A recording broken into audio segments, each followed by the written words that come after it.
Good afternoon. So delighted to be here and so delighted to see so many of you.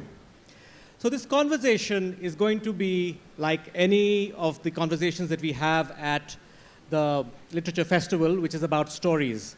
But this conversation is a little special because it's going to be about how creativity comes out with constraint and how stories from this creativity and constraint coming together create magic, and how those stories are now being used by different people in different fields to create something wonderful in their sphere of life, whether it is a startup or a creative field. But before we get into this, I'm going to ask Professor Mukesh to share a little bit about how the three of us came together, because ever since we started, we reached the fest, we've been hearing stories of the book, but also how the three of us as authors came together. Mukesh. So my story with Priyank starts on the campus at IMA, and one foggy winter morning, I see him in the Center for Entrepreneurship and Innovation, which is part of the campus, and he introduces himself and he says he's from Ashoka. Now, Ashoka rings a bell because our daughter is at Ashoka, and my wife is still in the US. We haven't moved fully back as yet. And he makes this offer that why don't you come and teach there. So that was the first time we met about 8-9 years ago. And the director at the IM allowed me the privilege of 1 day a week on the Ashoka campus. And that's how we started meeting up. One thing led to the other. We became friends. We are co-teaching together. And we've also written a couple of books together, one of which has been unveiled today. And my association with Jaideep is a little more filmy. So it has two parts to it, and like any Bollywood thriller, I'll do the first part and leave the second part to Jaideep. The first part starts at Heathrow Airport, and we are waiting to get on a flight back to Bangalore. And I see this very smart, tall guy, very scholarly looking, wearing tight pants. And it's something I've always aspired to wear, but my wife doesn't allow me. And then I look up and I see a face that seems familiar. Well, he passes me by, and then it strikes me that this is the guy, as a doctoral student, I sent a cold email to when I was visiting Cambridge saying, can I come and meet you? He probably saw the email, decided a 40-year-old guy doing a PhD is of no interest to him, and he ignored the email. We get on the flight, and then I see him walk into business class, and we are in premier economy. So that again makes me burn a little more, that this guy not only ignored me when I was a doctoral student, he's now flying on the same aircraft in business. And my wife says, this is what happens when you do your PhD at 40. Okay, this is my version. Now he will tell you his version, and I'll take a poll as to which version you believe more. Okay, so you've just learned something very important about Professor Sood. He's the world's biggest leg puller. बहुत झूठ बोलता है. So think about it. I have a public reputation for frugality. How is it possible that I would fly business class, particularly if I have to pay for it? Anyway, after we met, I said, I have to find out who this guy is. So immediately I went on LinkedIn, and I discovered we had a few things in common. We both went to the same school as kids, and we both studied at IIT Delhi. The only difference was that he was way before my time. As you can see, he's much older than me.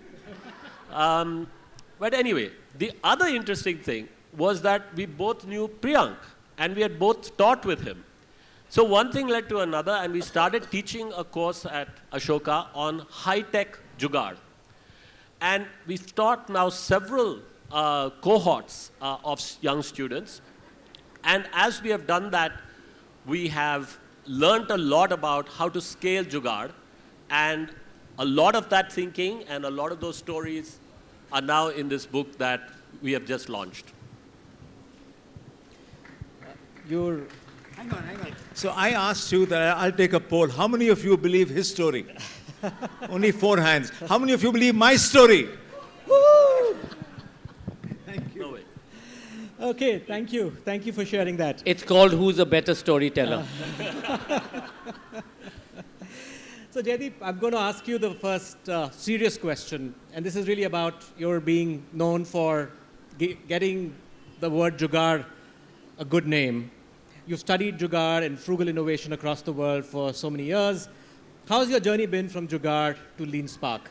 And what is the difference between what Jugaad was 14 years back and what it is today? Thank you, Priyank. So, very briefly, Lean Spark is about how to scale Jugaad, how to scale the Jugaad mindset. And the journey is as follows. So I have spent my academic career studying innovation. In the first part of my career, I studied innovation as it was done in high-tech Western corporations, in pharmaceuticals, etc., where it's done in a particular way. It's very structured, it's very expensive, and it's quite exclusive. And then in about 2008 or so, I became interested in innovation in emerging economies like India. And when I came to India to study how innovation was done here, I realized it was done in a very different way. It was much more frugal, it was much more flexible, and much more inclusive. And when we asked people how they would describe this approach, they often used the Hindi word Jugaad. So my co-authors and I, we wrote a book called Jugaad Innovation that actually resonated with a lot of people, not only in India, but also outside.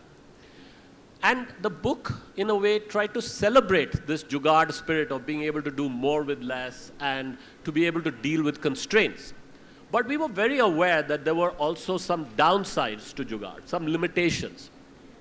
And we kept thinking about how to address this.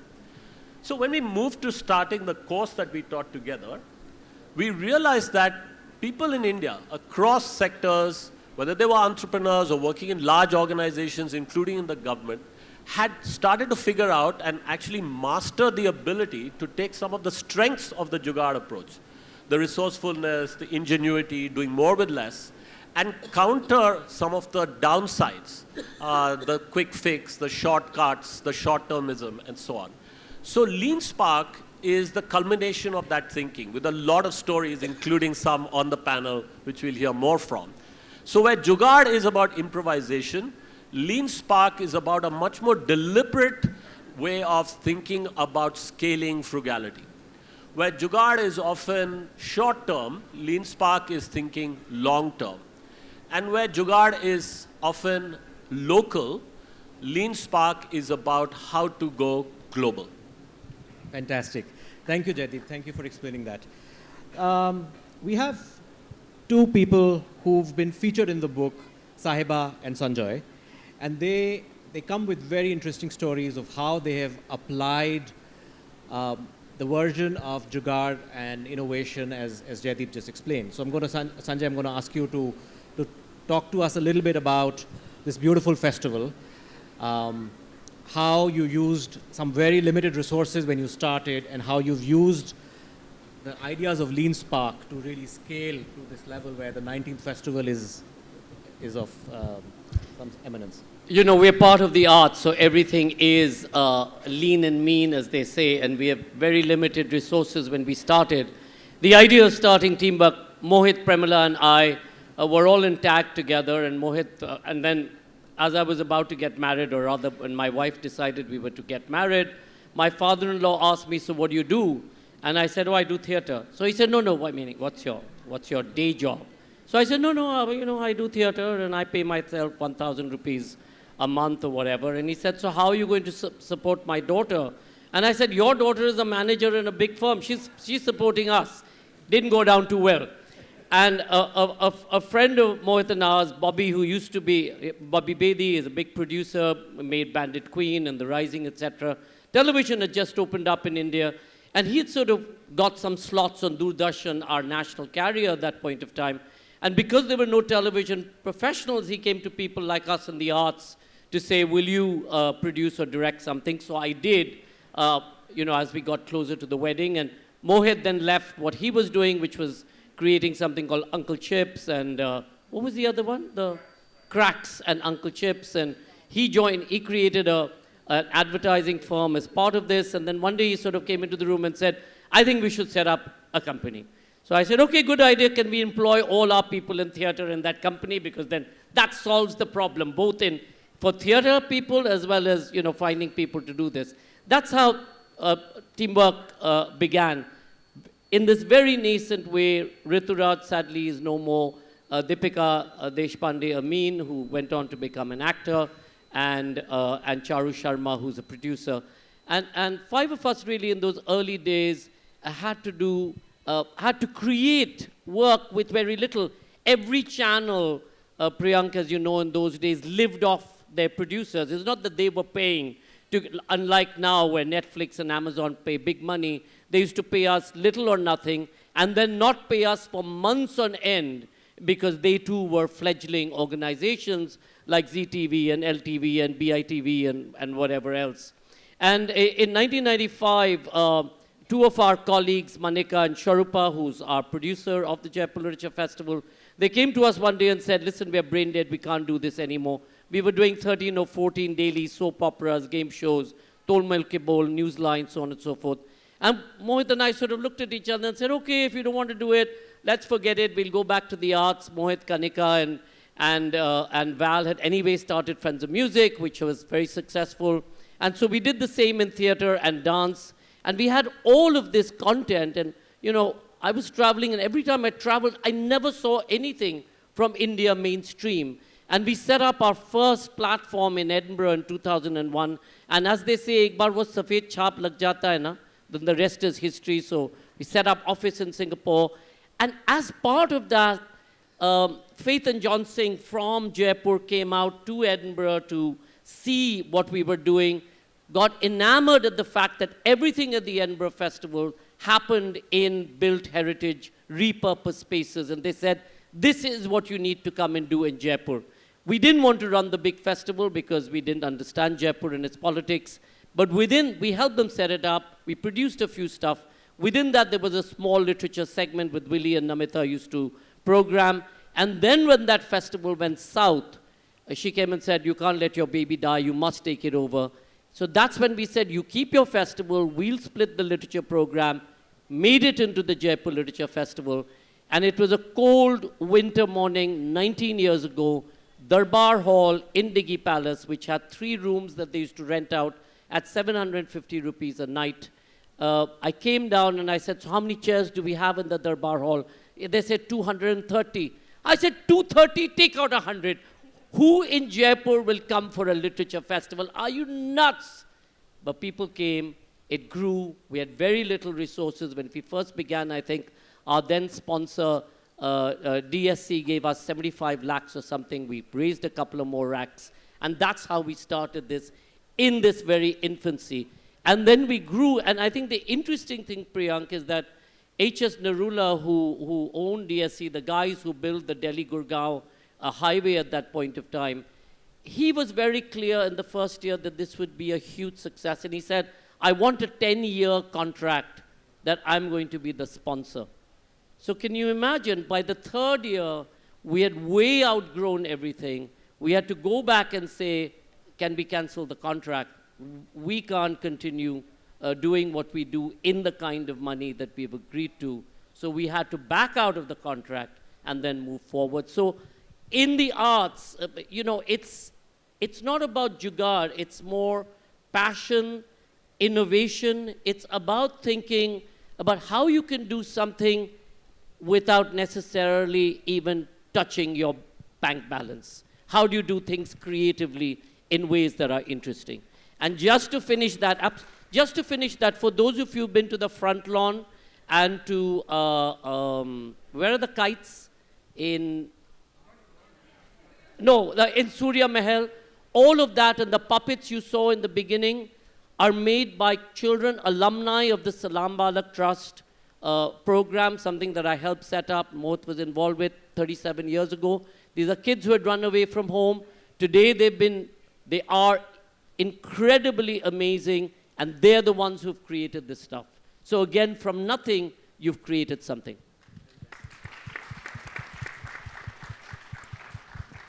Thank you so much, Sanjay. What a phenomenal way to build what you've created with very limited resources, but look at the scale up. And that scale up is what we are celebrating in Lean Spark. Sahiba, you're an artist, an actor, you've worn many hats. Tell us a little bit about how professionals like you, people like you who are creators can embrace Lean Spark? How's your journey been? In fact, very similar. My journey began with my parents putting me in theatre very strongly. And then when I wanted to do acting for a career, the same parents who put me into acting said, no, it's not worth a career. So I was very confused growing up. But my entire upbringing and my career has been void of resources, because without a very supportive ecosystem where my parents were not really okay with me entering the entertainment industry, they put me in corporate. I did my master's, I studied, I was an A-grade student. I did the stereotypical path that an Indian child is supposed to do, but I really, really loved acting. So I moved to Bombay after my master's, and I had no mentor. I didn't know how to get into the industry. I didn't know what was supposed to be done. I had no clue, and that is when my Jugaad instinct came, and I took a corporate job while acting. So I realized that I have to financially be strong and prove to my parents that I can make a career out of this. So while doing my master's in the UK, I would travel to Kashmir to shoot a film called Laila Majnu. And while on set, without any internet in Kashmir, I was writing my thesis. So I would carry, I would carry very, very thick books from my library, pay excess baggage from the paycheck of the film, which was literally peanuts because it was my first film, and do everything in the vanity van or in nooks and crannies of Kashmir. And I wrote an email to my father, because they were not supportive of this career, that I promise I will get distinction. I promise I'll come first in class. Just please let me do this movie. And it's like serendipity, because on the last day when the director said cut, and I'm not joking, I swear on God, this book, my career ahead, guys, this is what happened. The director said cut, and suddenly there was internet in Kashmir. And my mails went crazy, and my result came. And when my result came, it said Sahiba Bali MSc Marketing with distinction, and I started bawling, I started crying. I said, oh my God, this happened. And I called my dad, I was like, now I'm acting. And then I cut the phone. And then when I moved to Bombay, again, no resources, didn't have support, try to do Jugaad to understand how the system works. So I would AD, I would write, I would talk to directors, I would audition day and night. Nobody knows this. For people who've come here who know me, I've been auditioning since college. And I've done a lot of films, but I've also been rejected a number of times. And that's where the Jugaad instinct came, that I didn't want to be without work. And that's why every year I add a new career to my CV. So from marketing to acting to content creation to cricket, it's only because resources are limited and I don't know where life will take me. And I don't have a godfather. And that's what it happens. And if you are, this book is management. Even in marketing, when I was at Zomato, actually this is funny, we didn't have budgets. I was given like very, very little budgets to work on, and we had to figure out a way on little budgets how to do huge campaigns. And I was selfish. I wanted my name to be done with a very big campaign that, I have done this campaign. It's okay to be selfish sometimes. So figuring out on how I can get the biggest Bollywood actors for free, figuring out how I can get a shout out from people who would take 1 crore, 2 crore for no money at all. So I got to know that if I had to get someone on the YouTube channel, I would have to pay them 75 lakhs for half an hour. But when can I get them for free? So identifying those moments, when their movie gets released, what do they want is distribution and promotion. So around that time I said, hi, I will promote your film, but I will do it on my YouTube channel. So figuring out Jugaad ways and how to scale that is something that you've taught everyone, and I'll really live by it. So. Super. What a phenomenal journey. When we met with Sahiba, to interview her for the book and get her stories, we were completely blown away with the amount of the breadth of work that she had done. And I believe tomorrow she's off to Mumbai to produce a show on cricket. So more power to you. Can I jump in here, Priyank, if you don't mind? Please. How did your cricketing career start? Was also that a similar story or different? So like I said, I am very scared of having a short career. So I keep on adding to my career because as a woman in India, I've just been told that, you have a lifespan, you have a shelf life. And as a woman, it's really, really bad to hear that. So I wanted to just keep adding so I have a long shelf life. So I got an opportunity to be a part of GeoStar Star Sports, which is the leading and almost the only broadcast channel in India. And I was really scared. I said, no, I don't know cricket so well anymore. I grew up watching cricket, but currently I don't watch cricket. And I said, no. And they identified me basis the interviews and the content that I used to do. Said, you speak well, and we need someone who speaks well with cricketers. I chickened out, and then I realized lifespan in acting is limited, Sahiba. Marketing also I do pro bono now, so money is not coming through marketing anymore. So might as well actually figure this out. And I auditioned. Again, a lot of people did not know this. My audition with Star Sports was almost 10 hours. I had 7 levels of audition. I studied cricket inside out. Now you ask me anything, I think I know it. And There's Q&A after this, okay? Okay, So you're asking all right. for it. This is not a quiz, guys, please. And then I auditioned and I got hired, and ever since then, actually, it's a top career. I'm very happy I picked that, but that was also a lot of studying and audition and Jugaad ways to try to enter and get into the system. Thank you, thanks. Thank you, thank you. Sanjay, I want one story from you, and I want one story that you told us, which was absolutely fascinating about Mahashweta Devi and how that came about. Pramila, will you record this because we'll send it to Manoranjan. So this is, I forget which year it was. It was in Jaipur. We had just heard that Manoranjan Vyapari had come out with a book in Bengali. Manoranjan Vyapari at that point of time was a cook in a school in Bengal, in a government school. He had written a book which in English is translated into A Runaway Boy, and you can pick it up from the bookstore. Basically, post the Bangladesh war, he was in one of the refugee camps in Bengal. Somebody tried to abuse him. He beats up on that person. He was 11 years old, runs away, joins the Naxal movement, becomes a much wanted person, is arrested, thrown into jail. He can't read or write.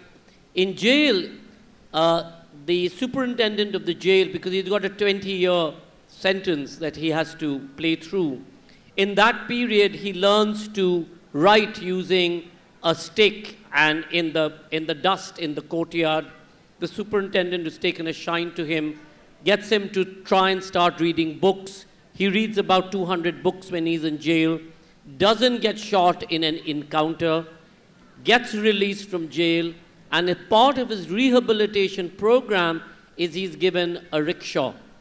And he picks up people from the college in Calcutta on College Square and takes them to wherever. That's how he's earning his money. And in this particular case, he picks up this lady who gets into his rickshaw.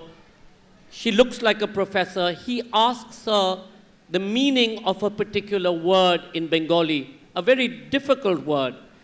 And she says, gives him the meaning, but then says to him, where did you come by this word? And he said, I'm reading a book. So she said, what book? And she said, I'm reading Mahashweta Devi's this book. And to her, she was intrigued that a rickshaw driver was, or a rickshaw puller in this case, was reading a book of Mahashweta Devi. So she asks him to tell her his story, and he tells her the story how, he got tortured, he was beaten up in jail, blah, blah, blah, he got released, now pulling a rickshaw. They get to the destination, she gets off and she says, show me the book. He pulls the book out from under the seat, gives it to her, and she says, I'm Mahashweta Devi. So incredible. She then proceeds to say, I will write your story, and she publishes it in her magazine that leads to him writing his first book. We hear about it. He comes to Jaipur on this platform, releases his first book in Bengali. He and me and his son and the Washington Post journalist and the New York Times journalist are going to the writer's ball that night. I've run out of things to tell the journalists, so I'm like, why don't I tell you Manoranjan Das' story? I tell Manoranjan Vyapari's story to them. 4 months later, there's a quarter-page article in the New York Times and Washington Post. He gets a contract to do an English translation of that book, comes back to the Jaipur Literature Festival to release that book. Meanwhile, after the Bengali edition is released, he had been petitioning government because he said, I was tortured so much in jail, my legs were beaten so badly, I can't stand. Please, from being a cook, can you give me a desk job? After the Bengali edition came out, he was promoted to the head of the library. After the English edition came out, he was made the minority head in West Bengal. After that, Mamta Banerjee gave him a ticket to stand from the Howrah or Hooghly district as an MLA, which he won. So he's now an MLA, and when he won, I called him and I said, Manoranjan da, I'll say this in Bengali, and for those of you who understand Bengali, I said, Manoranjan da, apni ato jhogdeolu kemon kore bachbe, meaning you're such a fighter that you will fight with her and the party in day one because you're primarily, somebody who's an activist. You're not going to take this nonsense.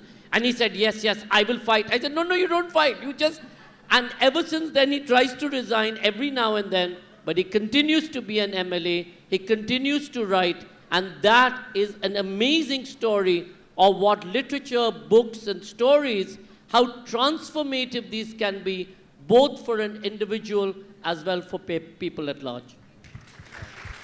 Thank you, Sanjoy. Just a little teaser of the kind of stories that we've talked about and how Lean Spark is actually going to help you create more such platforms. Jaideep, professorial question, okay, thoda gyan. Now, you've taught about Jugaad to the whole world. Give us quickly the framework that you give to your students, especially from a Lean Spark perspective. Yeah. And then we'll open up for questions from the audience. So, many stories in the book from people like Sanjoy and so on. Closer. Many stories in the book from about JLF, about Sahiba and so forth from different sectors. But there are some underlying principles that we've distilled from these stories. And there are 4 that make up the Lean Spark approach. So first is lean execution. This is about a lot of experimentation and iteration in very rapid, tight loops. So that's one way you can do things frugally and quickly. The second principle is what we call purposeful simplicity. That is focusing on the core benefits you're trying to deliver to people. So it avoids over-engineering. The third principle is adaptive scalability. So this is where you design, for instance, in a modular way, and then you can take those modules and combine them in different ways for different contexts and scale. And I think you do that very well. And then finally, systemic sustainability. This is where you think about, in the long run, how can you reduce the negative environmental or social consequences of what you're doing and maximize the positive consequences. Now, before we go to the audience, Priyank, you've been asking us questions. I want to turn the tables on you a bit. You've been teaching successive cohorts of Ashoka about Lean Spark. What do you think this approach has to offer young people in particular at this point in time? So see, you can never escape a professor asking a question, right? I thought I'll be the one asking him questions, but he has turned it around. Okay, so in many years, and we teach at an undergraduate program at Ashoka. We have students who come in at age 18, looking at ideas, creating ventures, and so on. Especially today, Jaideep, in this age of AI, I think fundamentals of Lean Spark, of the ability to create with less, use technology to scale. One big element that we often talk about is how are you using what's available to you almost free of cost? And a lot of them are using very different elements of AI coming together to scale a problem that you're passionate about. And that's the context that everybody needs to appreciate and understand, that we have the tools and resources available to us, but we are not using them and putting them to the right action. That's the element that will really, really help. The second part of all of this is truly identifying your passion early and then getting the network, the serendipity that we talked about. And it's also talked about in various other stories. Sanjoy, you talked about the serendipity, you talked about serendipity. Get the network to work for you, right? If you're clear about what you want to do, if you're passionate about what you want to do, the world comes around, you get to bump into the right kind of people, reflect with them, and build ideas. So I think, Jaideep, if that answers your question, yeah. Full marks, full marks. Can I add to that in a minute, please? It's unfortunate that in the Indian context, Jugaad has a bad name. Jugaad is something, Jugaadu, something that you do that is not really kosher. But if you talk to corporations abroad, if you talk to large companies, they are really inquisitive to know how can you do what you are doing with so little. And this reminds me of a small joke that, a professor at Cambridge or Oxford is taking a few visitors around his laboratory. And they do a lot of fundamental research, publish in top journals. And the laboratory is very sparse. There's hardly anything lying there. So this visitor asked the professor that, look, with this facility, how are you doing cutting edge research? And the professor answers, we don't have those resources. So we are forced to think. And I think that is a fundamental lesson that we are trying to say, that a resource constraint could be an advantage because it forces you to think differently. Sorry. Can I just add, Priyank, to what Mukesh said, we look at Jugaad as make do. What Jugaad is make possible. That's the fundamental difference, I think, in the way that we look at Jugaad. And even if you look at here, the Jaipur Literature Festival, when we first began, and you were talking about technology, Priyank, today we try and use technology to make your experience, whether it's walking in, our first thing was, how do we cut down the time it takes for you to access the festival? And in the early days, it took approximately 1 minute, 10 seconds for you to register and come into the venue. Today, I don't think it takes you more than a few seconds because of the technology that we're using. So it's really, you need to think ahead, you need to think smart, and you need to think about how you can make an experience better. And remember, at the end of the day, the customer is king. They are the ones who will continue to come back or buy your product or talk about your product, B2B or otherwise. Yeah, I was just thinking while we were talking that you said it's taken in a negative connotation, but India is notoriously known to question certain communities like Bansals and Gujaratis always to be a frugal community, and there's a reason why the same community is always on the top 5 richest and most successful families in India. So proof is always in the pudding, so I don't think ever the word like frugal or jugaad should be taken in a negative connotation. In fact, when we hire people for brands, we use the term jugaad so often, isko hire kar lo, ye jugaadu hai. Or she just gets it done. Like, I don't ask how, but she just gets it done. So even when you're hiring, sometimes CV becomes the second priority, and the first priority is just getting things done. So a small anecdote here. Since Jaideep has been at the forefront of Jugaad, and in academia, he and Jugaad are the two are very closely aligned. When we first suggested the idea of the book, Jaideep was a little reluctant to even carry the conversation on, till we convinced him that Jugaad is not a bad term. It is the ability to first start with Jugaad, and then as you scale, become mainstream. But use resources in an intelligent manner. That's all that we are trying to say in the book. Great, thank you. Yes, let's do a couple of questions, guys. So if you can pass the mic around, we're happy to take on questions. Yeah, let's start with the gentleman here on my left. Yeah, please. Okay, yeah. Hi everyone. My question is for Sahiba. Sorry, closer. Hi, my question is for Sahiba. Sahiba, content creation is something which is not permanent. What emerging fields do you aspire to work in? And what piece of advice would you give to your teenage self, like a 20-year-old? Okay. Go to the back, the gentleman here. Yes, please. So I'm assuming we're taking questions that we could answer. Because then we'll get a Okay. My question is to Professor Prabhu. How would you illustrate the role of heuristics in frugal innovation?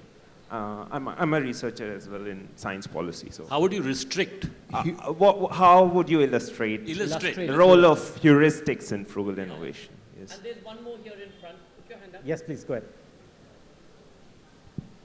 And then we can come to that side. My name is Narayan. I want to ask that how can we practically apply lean spark and आपके हिसाब से कि यदि resource limited है तो वो creativity को बढ़ाता है तो क्या ओवर फंडिंग कंपनियों की क्रिएटिविटी को कम करती है? Overthinking. Very, very interesting questions, by the way. So it's good. That means people listened. So it's great. Thank you. To answer your question, I don't think content creation in today's day and age is a limiting industry. Even though I said it's a lifespan, it's only a lifespan if you don't innovate and move with the times and the market. So content creation can be super sustainable, but you have to reinvent yourself every few years with the times. Especially in marketing, in digital marketing, every day things are changing. You can hardly keep up, but if you keep up, you can have a very long-term career in it. The few career paths that I see emerging, of course, I won't say quintessentially AI, but AI is leading into different jobs itself. So prompt engineering is massive. Even within software engineering and computer sciences, building apps in the terms of AI is, so obviously AI is one, but I also feel like the service industry is still booming, D2C brands are still coming. So even your traditional jobs are not going away. I think everyone's fearful of traditional jobs going away. In fact, I think it's increasing massively. You go to a normal job portal, you will still see the same jobs you saw 10 years ago. So it's just something that I want to tell people. AI is not taking your jobs. In fact, it's creating a lot of jobs as well. Great. So on the heuristics question, in fact, there are lots of heuristics that people who practice Lean Spark use. There's a lot of lateral thinking. So for instance, you know, if you've heard of De Bono, there's a lot of that kind of thinking. So you could think about how should we reduce features? Which features can we reduce? So you can start from up and come down, or you can start from scratch and move up. You can, if you cannot go to the customer, think about how can the customer come to you. So there are lots of these kinds of heuristics we see in the application. और आपने जुगाड़ के बारे में पूछा, how do we apply it, ना? आपको किताब खरीदना पड़ेगा, I'm afraid, और पढ़ना भी पड़ेगा, क्योंकि किताब के अंदर बहुत सारे stories हैं और frameworks भी हैं. And also the other thing I would say is you have to practice it yourself. That's the best way to learn how to do it. You'll have an instinctive Jugaad mindset, but practice using it. And that's how you'll get better. All Questions right. from this side, yeah. Yes, please. From the right side. Can somebody get the mic too, sir?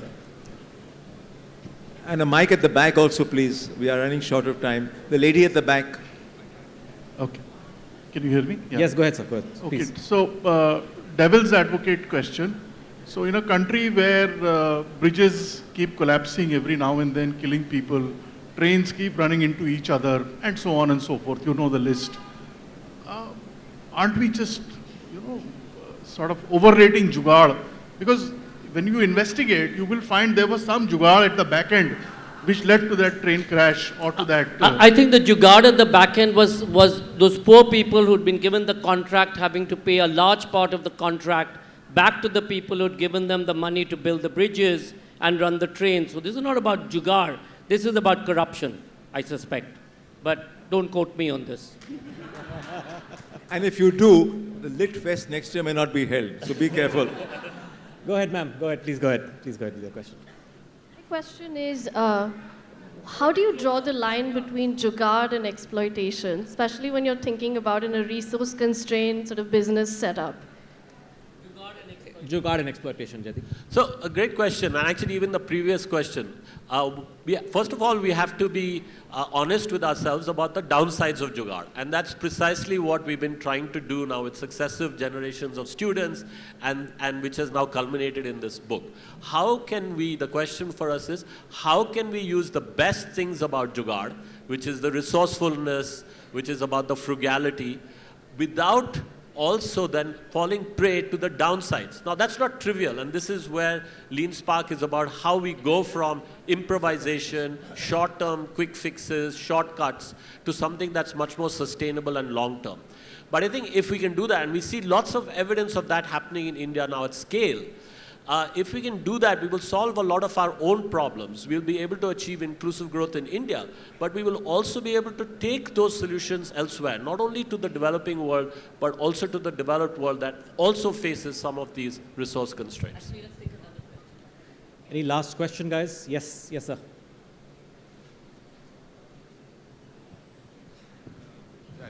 I will hold it. Question is related to the same, the gentleman has asked that. Normally, Jugaad is considered to be a quick, short-term, and since why I'm saying, because I'm also working for the process improvements and business improvement. What's your view on the sustainability of this Jugaad? Very important, until unless it's not sustained, perhaps this will have Sustainability, there's a lady at the back who's been standing. Let's take a quick question and run, somebody run to her. Right at the back. आपके जैसे बाल बड़े हैं, मैं उस जुगाड़ वाले इलाके में ही पैदा हुआ, चंबल की पैदाइश है मेरी। वहाँ जो जुगाड़ चलता था, उसके बाद मैं जवाहरलाल नेहरू यूनिवर्सिटी भी गया और आपकी किताब भी मैंने पढ़ी जुगाड़। इन तीनों के आधार पर मुझे लगता है साहिबा ने जो बात की है वो हमको समझना चाहिए। हरीश दामोदरन ने लिखा है कि new capitalist of India, Bharat में जहाँ से मैं पैदा हुआ, जहाँ तक मैं गया और विदेश भी गया, आज भी सोशलॉजिकल साइकोलॉजिकल चीज़ें अभी भी भारत में स्थान नहीं ले पा रही हैं। आप जुगाड़ करते रहिए। मैं जहाँ से बैकग्राउंड से आता हूँ वहाँ पे उनकी जुगाड़ों के लिए स्पेस नहीं होती है। How we are going to create the special those who are coming from the background, the marginalisation, we are calling them that the marginalised, the exclusive, how they can take the further that jugaad? They do have lots of things to do, but they do not get any opportunity. What's your question? Sir. Thank you so much. I think that question can be answered one-on-one after the program. We're running out of time. Right. So you want to add something? No, I think we are. Hear the last No, question. we're out of time now. I think we have to close this here. The sustainability one. Sustainability. Go ahead. Sustainability. So again, I would request you to buy and read the book, because this is exactly the kind of question we're trying to address through Lean Spark. How do we go from the short-term, quick fix to the long-term, where it's a deliberate design to get the best of frugality without the downsides? Fantastic. And we look forward to engaging with you post this on ideas you may have. Okay, so I think we've had a wonderful conversation. One thing that I want to leave you with is the future is not going to be built just on abundance of resources. It's going to be built by people who can be deliberate about what they have. And that's the promise of Lean Spark. I hope you enjoy the book. Thank you so much. Thank you so much.